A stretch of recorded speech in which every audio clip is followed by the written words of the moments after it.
I think as we get starting, can I just hear everyone say hello? Hello. Hello. Hello. Wow. Well, now we can mute. I know I'm not speaking to myself at least. Good afternoon and welcome to our webinar meeting today. My name is Imi, and together with Jackie Chikome, we shall be taking you through an introduction to child well-being and a discussion to help us reflect on the state of the well-being of children in our communities today. I think it would be wonderful to reflect in light of COVID-19. It's the trend. Talking about child well-being, it is a very broad theme, but for purposes of child well-being, this module, the one that we are taking on, we shall take it along the lines of the quality of life. We are going to be taking 30 minutes for this discussion. In case you have any comment, feel free to make your contribution in the chat or put up your hand. At the moment, I'm not in position to view, but I believe that someone will be of help to record. And while we start, I'm going to kindly ask Veronica to help us note down all the discussions that are going on. Thank you.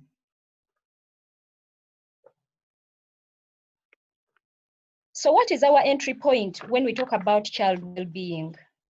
And for me, the entry point for us as child care workers, as organizations and a network, is that the work that we do with children should be in position to enable every child to reach his or her full potential, regardless of their gender, their ethnic background, whether mental or physical abilities. Therefore, we want to provide the children we care for with the best possible environment.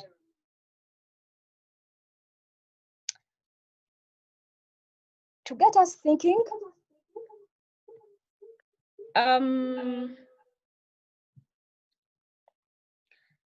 let us look at what we call God's heart for child well-being. And for me, this is the foundation of what we do. As an approach for us Christians in going about children's well-being is the fact that God provides for our needs in a holistic way without ignoring any part. Let's take an example of the spiritual aspect of child well-being. When we think about Samuel or David in the Bible, for those of us that may be nearby our Bibles, we can open Samuel chapter 17, 2 Kings 21, the stories of Samuel and David as children.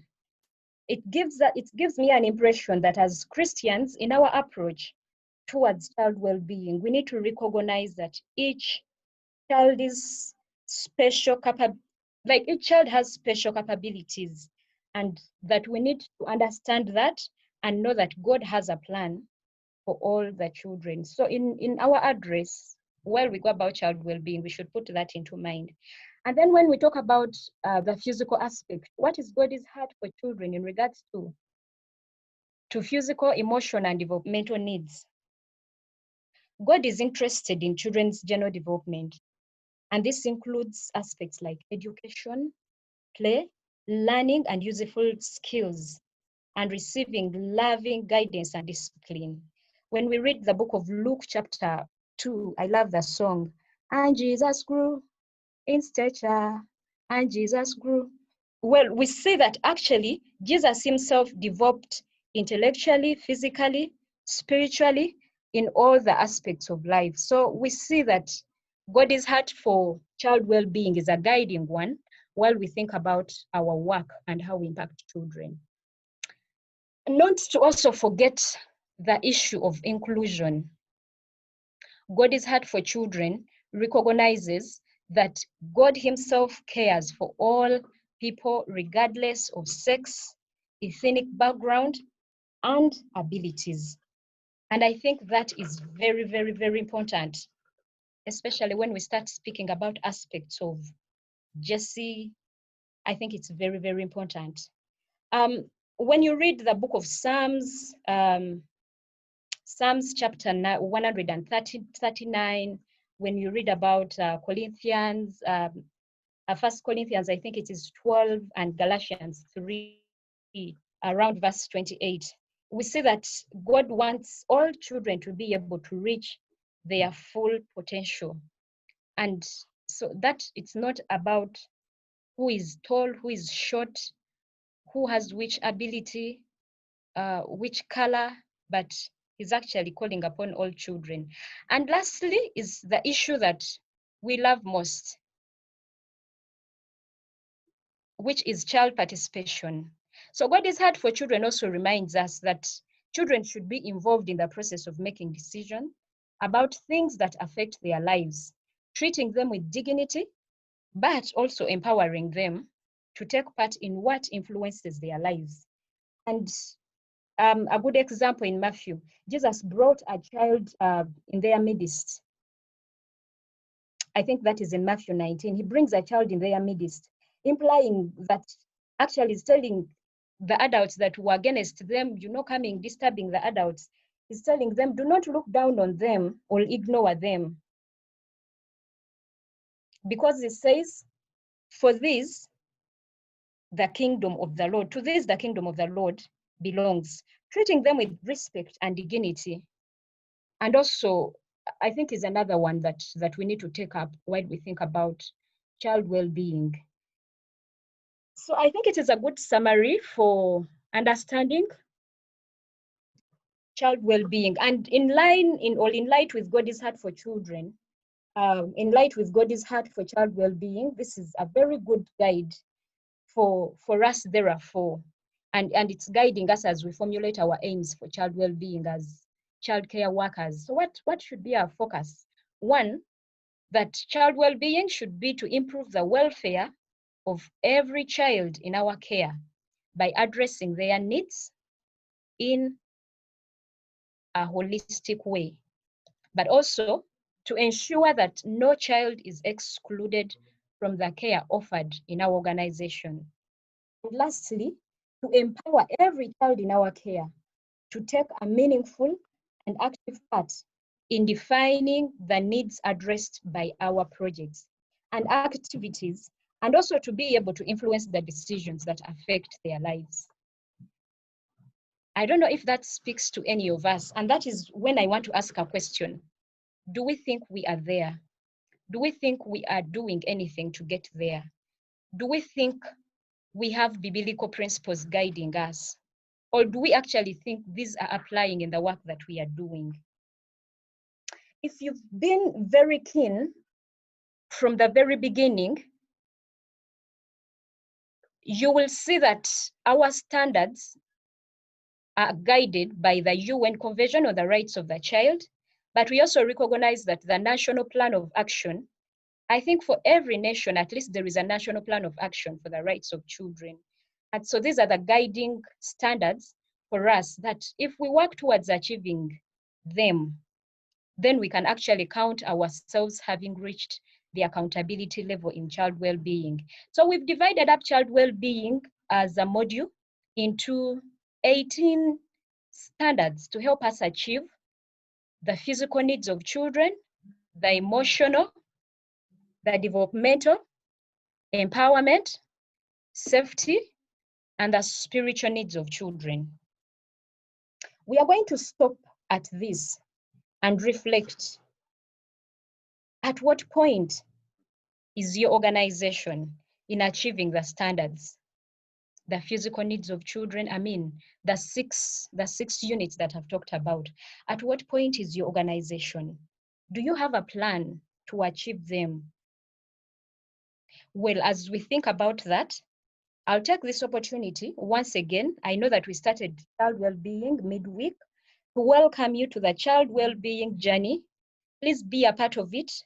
And once again, also to remind you that the discussions continue. But at this very point, we are going to start off with a discussion to get us thinking about how can we get child well-being in action. Thank you so much for listening. If you have any comment, please let's utilize the chat or put up your hand.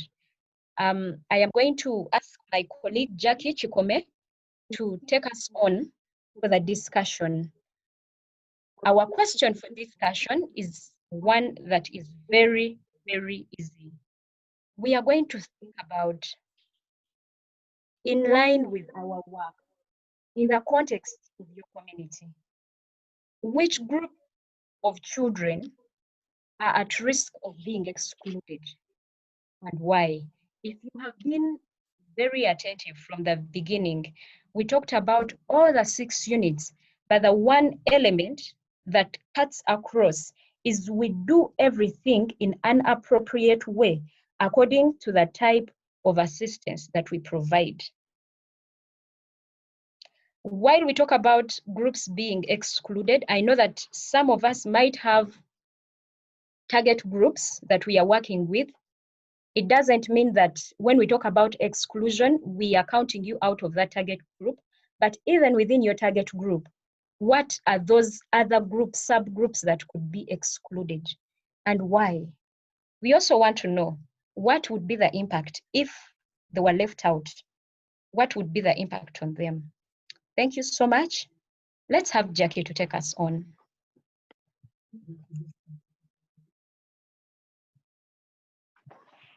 Thank you, Amy. Well, we've seen the presentation, and let's take it up from the question. But before we actually start the discussion, are we all okay with the presentation? Is there something that needs clarification or something that you think you need an explanation on?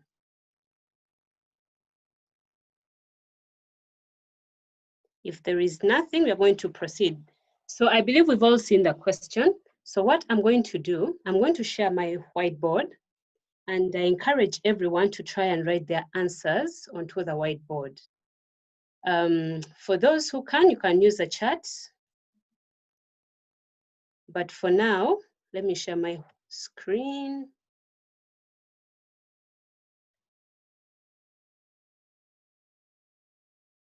Okay, can we see my white screen, the whiteboard? Yes, we can. Good, thank you, Mim. Okay, I'm going to put the question here, and I expect people to give their answers. If you don't know where to go, at the top of your panel, in the middle of the screen, you should be able to see an icon with view options. Click on it and click annotate. It will give you options of text, draw, stamp. Then you can go ahead and use the text to give us your responses. Okay. Let's copy my.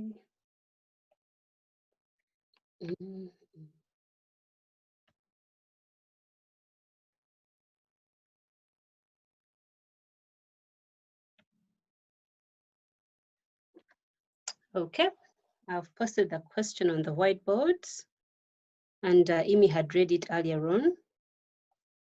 So I'm waiting to see if you have some contributions.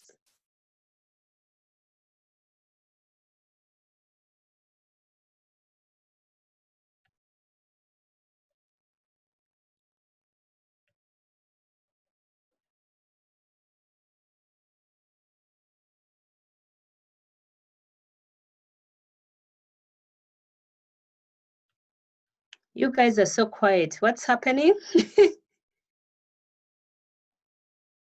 Okay, I see someone has written, children with disabilities are largely ignored. Why is that? Can someone tell us why, the person who has typed this in? That was me. I don't know why. I think maybe the background is that people think that they're cursed and all of those crazy things. so they're just left at home, they're left out of education, they're left out of family functions, which is really, really, really sad. Yeah, that's true.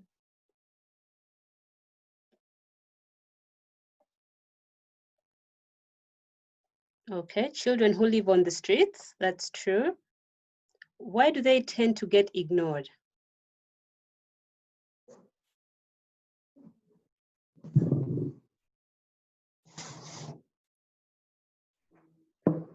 I guess the children who live on the streets, usually because they're not organized, or they don't have a group of people who's working with them as directly, and they are very transient children. It's easier to see them as a problem and ignore them, and yet they are very vulnerable. Okay. Low achievers are also left out. What do you mean by lower achievers? I think that was pros. What do you mean by that? I mean that. I beg your pardon?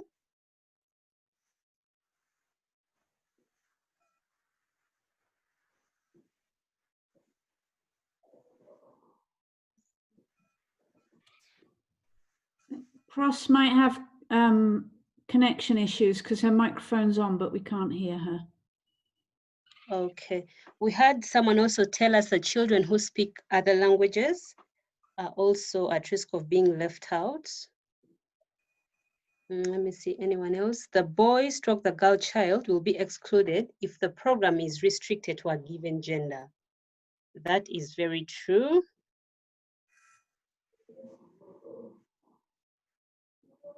Okay.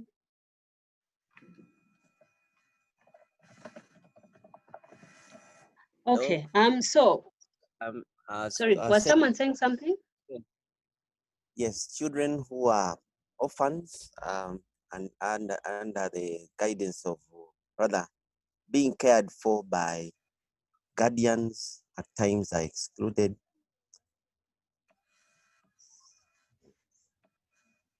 Thank you. That submission. The boy child, the girl child is taken to be vulnerable, and so much care and attention is paid to them, and think that the boys are masculine. Sorry, this person typed within text that is already existing, so I'm trying to read that. Let me see. The boy child, the girl child is taken to be more vulnerable, and so much care and attention is paid to them, and think that the boys are masculine and can manage on their own, which has put, oh, okay, I understand. So we tend to focus more on the girl child and abandon the boys, thinking that they're men, they should be able to do things by themselves. That's very, very true. Okay, so I'm going to clear this to create some space, but you can continue to use the chat to give your submissions. So now that you've given some of these, what are we doing about it? That now that we know they're vulnerable, there are children at risk, and there is a gap while we're doing our projects. So what are we doing to make sure that we actually include all these children in our projects?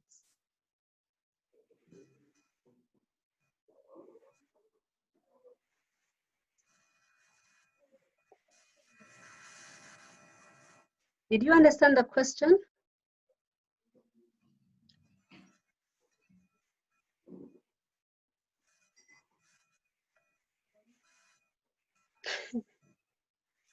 Okay, I'm asking, we've given the reasons of, not exactly reasons, sorry about that. We've given gaps, the groups of children that we think could be left out as we do our projects. And I'm asking, what are we doing to bridge those gaps?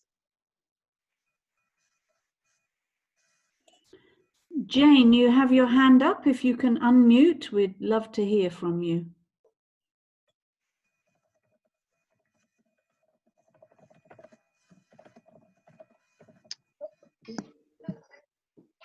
Is someone speaking?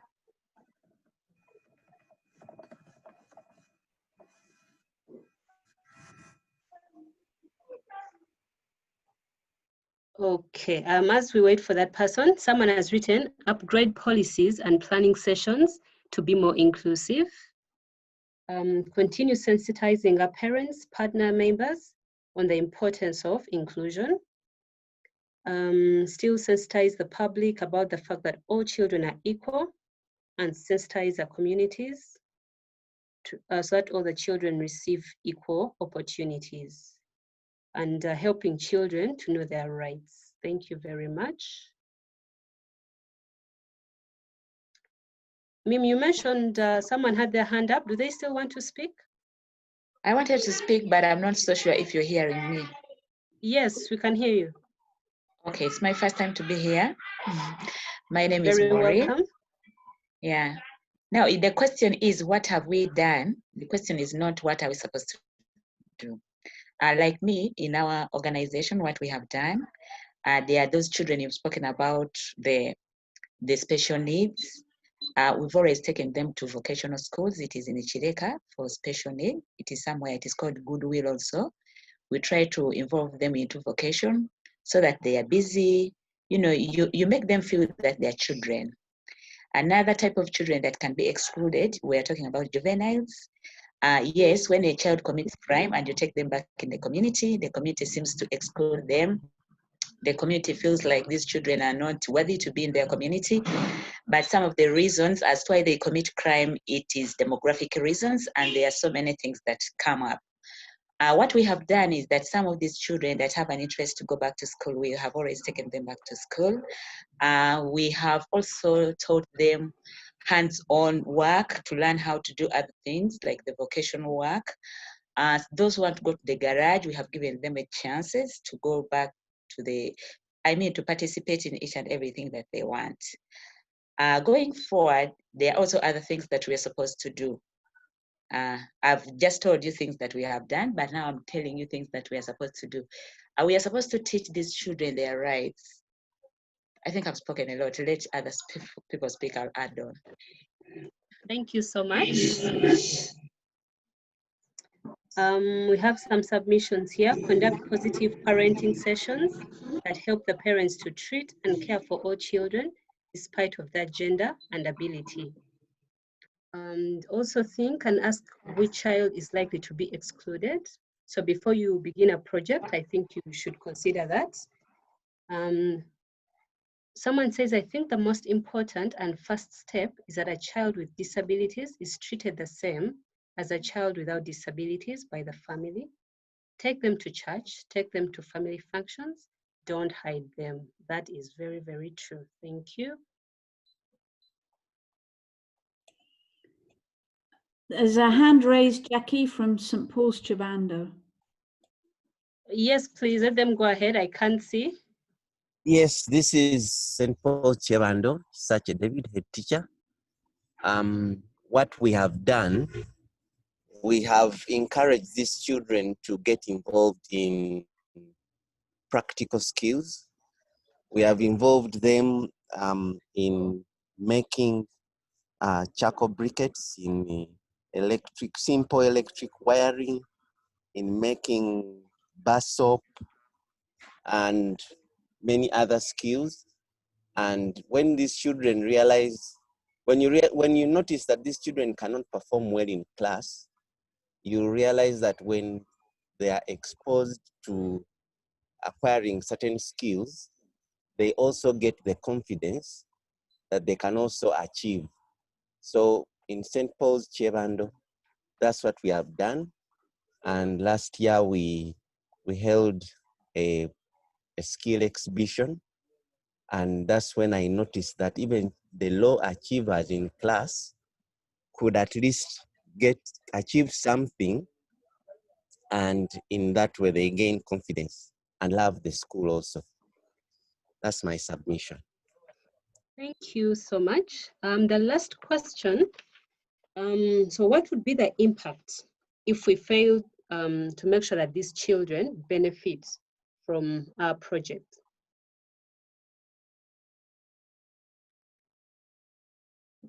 Remember, we said that I actually believe everyone here is working with our children. And we said we are thinking about it in a community setting. So what would the impact be if these children didn't actually benefit? How would it impact them?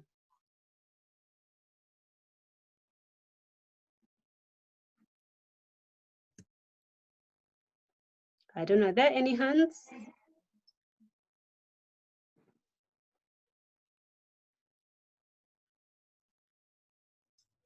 Can we have the question again? Sorry, I didn't hear properly. Oh, the question is, what is the impact of the children failing to benefit from our project?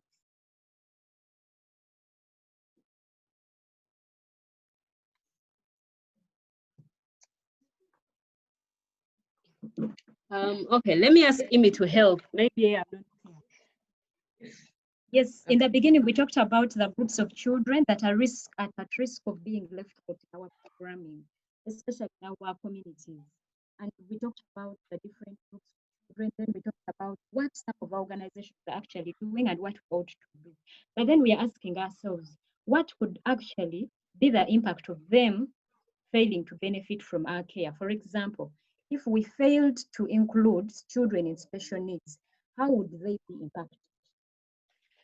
I think we can have in more views coming in, both on the chat and here. Thank you.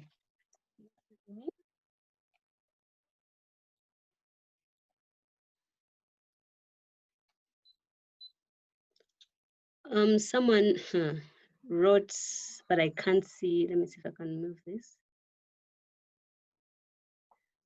Okay. I don't know. Amy, can you read? Okay, someone says they may feel like they are irrelevant or not as important to the community. That affects how they live, make choices in life, and so on. Someone says children become adults with emotional needs. In addition, I think God would have something very serious to say to us about it. Okay. That is true also.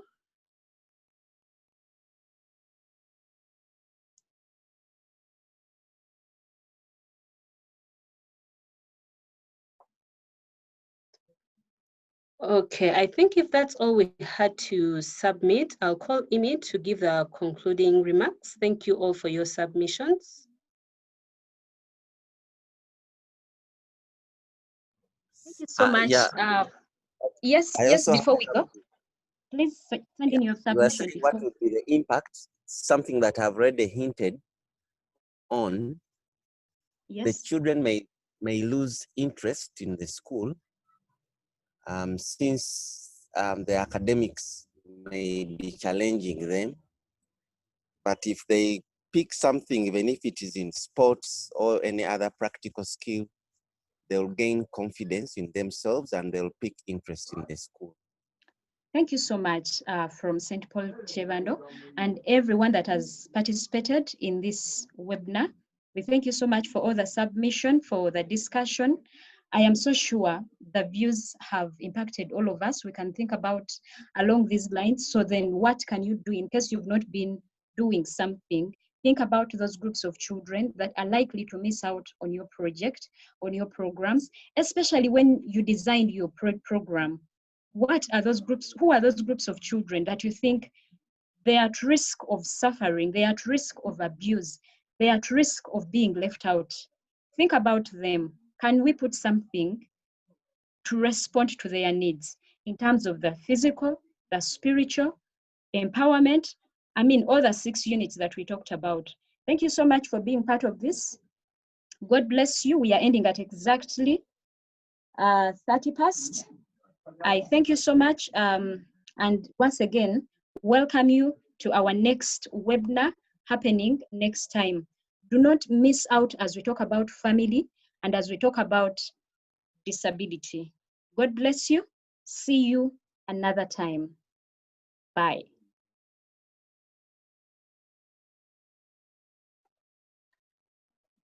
We have 1 minute. You can unmute and just wave, put on a video, just say bye to your colleagues.